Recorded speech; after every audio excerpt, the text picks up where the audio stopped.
Your girl is literally $40,000 in debt. $40,000 definitely sounds crazy, but hear me out.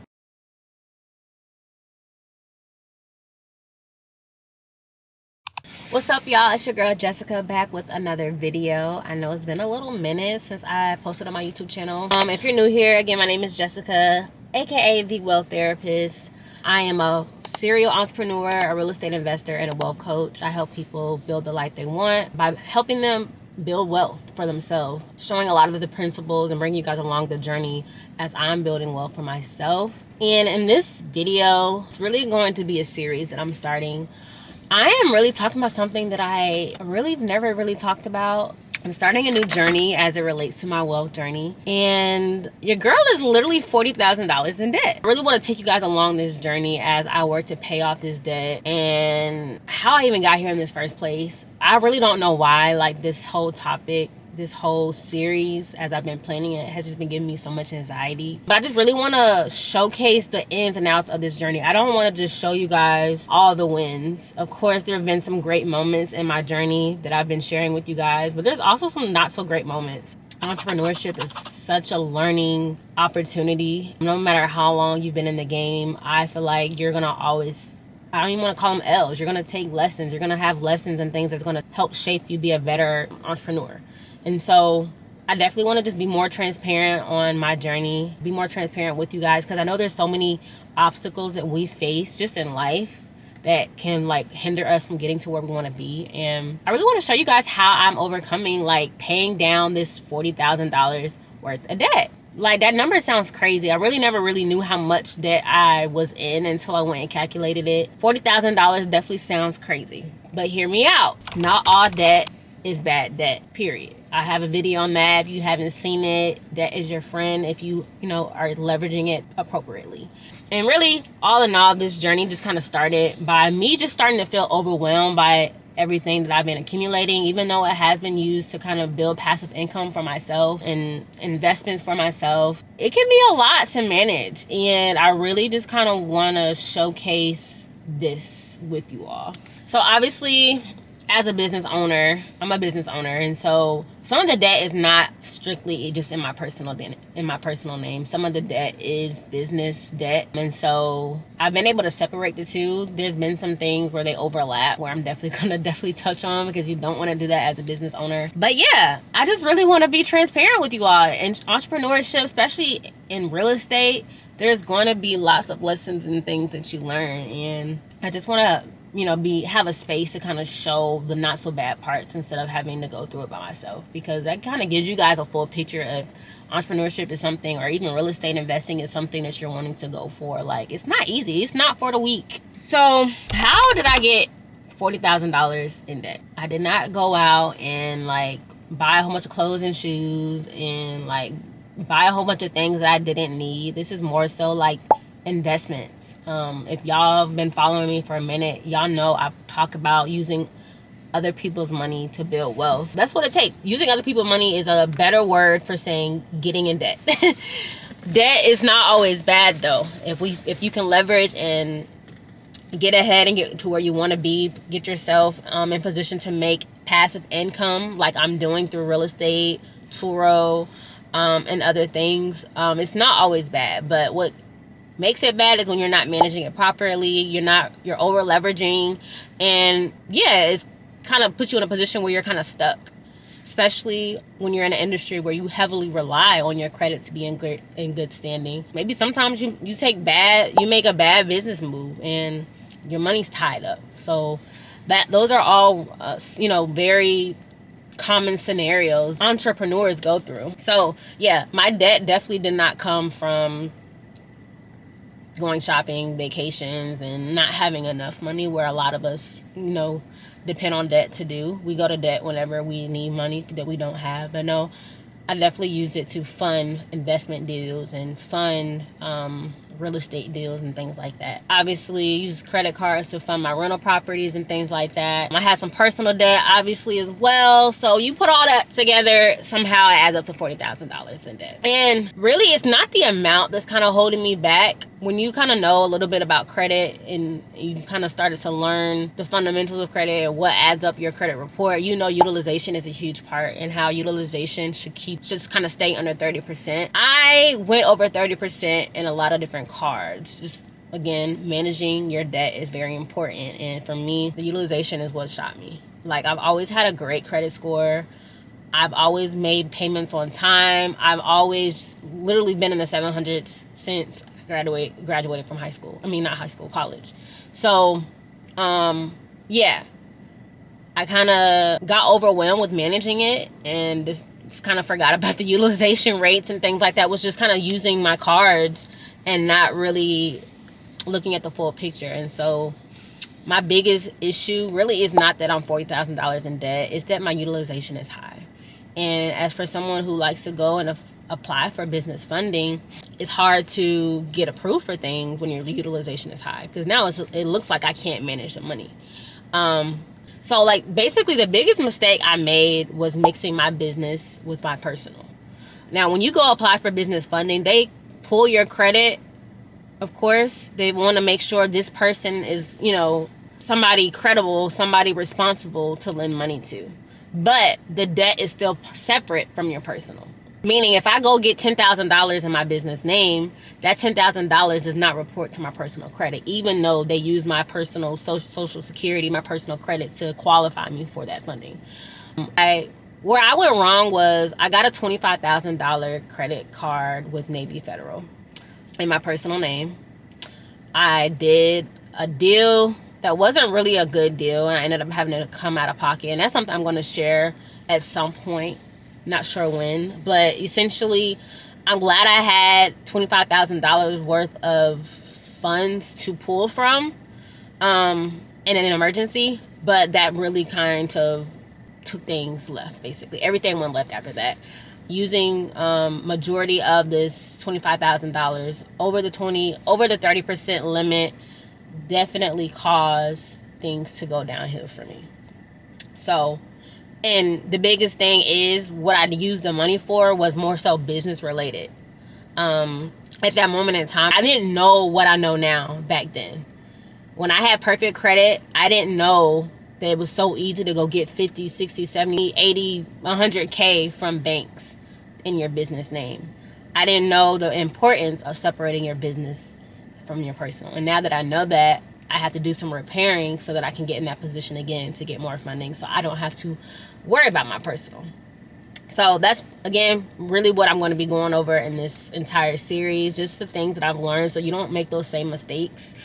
Let me give you a breakdown of my numbers, what's personal and what's business. Y'all know I'm very much type A. I have a spreadsheet for everything. If you have not purchased my finance spreadsheet, go ahead and purchase it, because it's been a lifesaver as far as managing all these different streams of income, these different bills for different properties, the different credit cards and all these things that I have. So I definitely had to come up with a debt tracker. It's not really loading. As far as personal, my balances as of now, starting off before I started making some payments on it, was $29,678.82. That's just personal. So basically, some credit cards, paid for my braces, paying down my braces, my car, and yeah. So like just basic personal debt. A few Affirm and Klarna stuff, a little minor stuff there. And then for my business, I have 2 LLCs, by the way. So this is those two combined comes out to $10,659 in debt. So keep in mind that everything I've used for my business and a little bit of my personal, again, has been to invest startup costs for things that are bringing me in money. So again, not necessarily bad business deals. It's just a matter of how I'm managing it and if I'm able to continue to get funding or not. When I actually went and calculated all of this, I was kind of like, dang. Because like you pay credit card payments here, you pay a payment here, there, and there. But as far as going back and seeing how much I owe in general, I hadn't done that in a minute. Like I know I use this amount here, I use this amount here, but like totaling everything out, I'm like, $40,000, that sounds like a lot. And I know that might scare a lot of people. For me, it doesn't scare me that much. Because I've been blessed to build certain things on this wealth journey. I have 2 properties. I want to show you guys how you can leverage. I want to show you guys why it's so important for you to start building wealth for yourself and not just rely on your 9 to 5 to create the life that you want. Real estate is the path that I've chosen, at least for right now, to build the life that I want, to build wealth for myself. There's so much that you can leverage with real estate. But the fact that I have real estate, that shows value. Real estate has value. The equity in the homes is valuable. The money that the homes are bringing me in each and every month is valuable. I can use that at some point to borrow against it to help pay down. There's so many different options. Wealth brings you options, you guys. When we talk about financial freedom, that is literally us saying we want to have options. That's literally me saying I have all this debt. There's got to be another way. I also really want to say, debt does not mean you're broke. Debt does not mean you're irresponsible. Again, it always goes back to how you manage it. And so, definitely going to be in another video, but I'm going to be talking about how I prepare myself to work towards this debt so I don't fall behind. Not going to lie, I knew it got bad when I had my first late payment. I got my first late payment that actually hit my credit report, and that literally shot it down. Like, my credit, even with the utilization, was like maybe high 600s, like almost a 700. When I got that late payment, it literally dropped my score so many points.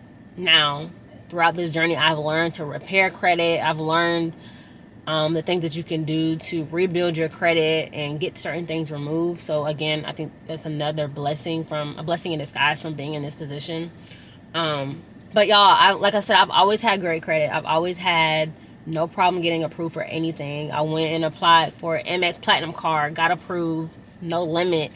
Like, I've never had to worry about getting approved for things. And then as things started trickling along, I was getting denied for things. Even though I did have a decent score, I was getting denied for things because my utilization is high. And it makes the banks look at me like, dang, you got a lot of debt circulating out there. How are you managing it? How do I know you're going to make sure this is paid along with this? So it just makes it a little harder to trust people when they have a high utilization.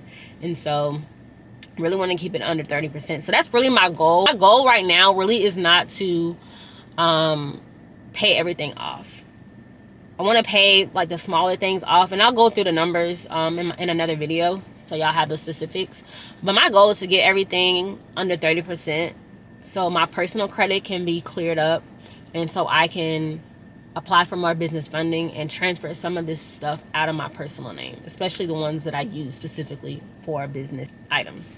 It's not the fact that I'm in debt that's bad. It's the fact that, mismanaging. When you mismanage your debt, it can put you in a really tough situation to get out of. And that's really what keeps people stagnant, and you're stuck.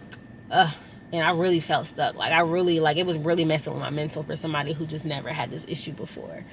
But I'm blessed and thankful. I think there's beauty and there's lessons in everything. And I feel like I'm going through this situation so I can help other people. Maybe like you, who may have a lot of debt, who has all these ideas and things that they want to do, goals that they're really striving for, but their credit is holding you back. I don't know why people like to say credit's not important. We have to really throw that out the window. I've been able to buy 2 homes, 2 cars, all bringing me in passive income each and every month off of credit because I had good credit. If you have bad credit, you're pretty much stuck with whatever your 9 to 5 is. You have nothing else you can, unless you have a trade or unless you have some type of skill. You're pretty much, you don't have options. And again, that's what financial freedom is, when you have options. But yeah, so why I'm sharing this is really, again, to be transparent. I want to be transparent with you all. I don't want to just show you guys, oh, I got this house, oh, I got this car. I want to show you guys the struggles as well. I think that's really important. One, because it gives you guys a full picture of this journey. So if it's something that you want to go through, you understand fully. Entrepreneurship is not for everybody. It's really not. I just want to inspire other people, again, that there's more to life. You have a chance to build the life that you want. It may not come easy, but if you want it and you work hard for it, like, it's yours. There's nothing you can't do. I'm not letting this debt define me. I know what this debt has gotten me to. Like, I know that number may sound crazy, and it's probably gonna be some crazy people in my comments saying some crazy things, but I'm not ashamed. I'm not ashamed. My debt has gotten me far. It's gonna continue to get me far. This is just a little bump in the road. But if y'all know me, I'm very determined. There's nothing too much that can break me. It may have me down for a little bit, but I'm gonna get back up, figure out what the game plan is, and do what I gotta do. And so, yeah, don't let your debt define you. That's really another thing. Like, your debt doesn't define you. All you need is a plan to figure out what you gotta do, and you execute it. It's that simple. So I'm definitely going to be sharing this journey as well on my other platforms. So make sure you guys follow me on Instagram. Same name as my YouTube, Jessica Weaver, with like 3 R's. Jessica Weaver with 3 R's. I'll definitely be linking it in the captions. Follow along with me on this journey. I'm going to be vlogging a lot more on my YouTube as well. So make sure y'all hit the subscribe button. If y'all have any questions in regards to that, drop them in the comments. If y'all want to see how I'm planning out this journey to pay off $40,000 in debt, definitely hit the bell button so you don't miss my next video, and just continue to follow along on this journey. Let me know what your struggles are. If you're paying down debt, you're struggling with debt, let me know what your struggles are so we can like work through them together. I know I'm not alone on this. We got this. We're going to get through it. And I'm going to just be showing you guys the different strategies, the different things that I'm going to be doing to pay down my debt. And the importance of, and like really show why it's important to have your own, to build wealth, to work towards financial freedom. Even though your road may look different from mine, why it's so important, why we need to have options. But yeah, that's all for this video. It's going to be a long journey, but I'm excited. I love a challenge. I'm ready, and I will see y'all in the next video.